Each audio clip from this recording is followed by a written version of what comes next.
प्रतिलेखन संख्या 2। Ready start. सभापति महोदय, प्रतिदिन छोटी मोटी झड़पें होती रहती हैं। हमारी फौजें बड़े उत्साह से उनके मुकाबले में खड़ी हैं। उनके हौसले बहुत ऊंचे हैं, लेकिन हमारी सरकार का भी यह कर्तव्य है कि उनके हौसले को कभी गिरने न दें। उन्हें हर तरह की सुविधा प्रदान की जाए जिससे उनका आत्मविश्वास बढ़े।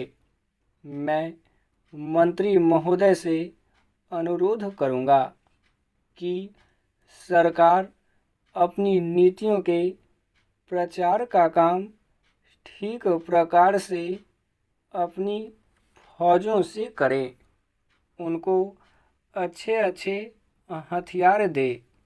अनुसूचित जातियों और आदिवासी जातियों के आयुक्त ने जो अपना प्रतिवेदन प्रस्तुत किया है, उस प्रतिवेदन को देखने से यह प्रतीत होता है कि इसको तैयार करने में उन्होंने बहुत परिश्रम से कार्य किया है।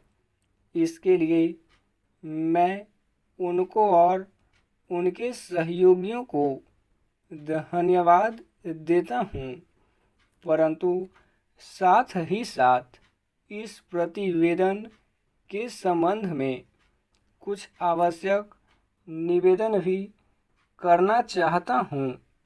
पहली बात तो यह है कि इस प्रतिवेदन को देखने से ऐसा प्रतीत होता है कि इन कार्यों के लिए जिस धन का उपयोग होता है वह 3 साधनों से उपलब्ध होता है: केंद्र सरकार द्वारा, राज्य सरकारों द्वारा और कुछ गैर सरकारी संस्थाओं द्वारा।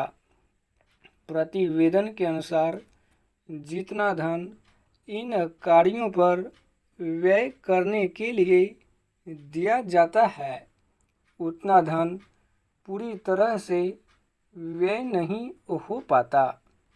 मैं यह नहीं कह सकता कि आवश्यकता से अधिक धन दिया जाता है या कार्यकर्ताओं को वह धन प्राप्त ही नहीं होता, जिसके कारण से वह बिना खर्च हुए बच जाता है।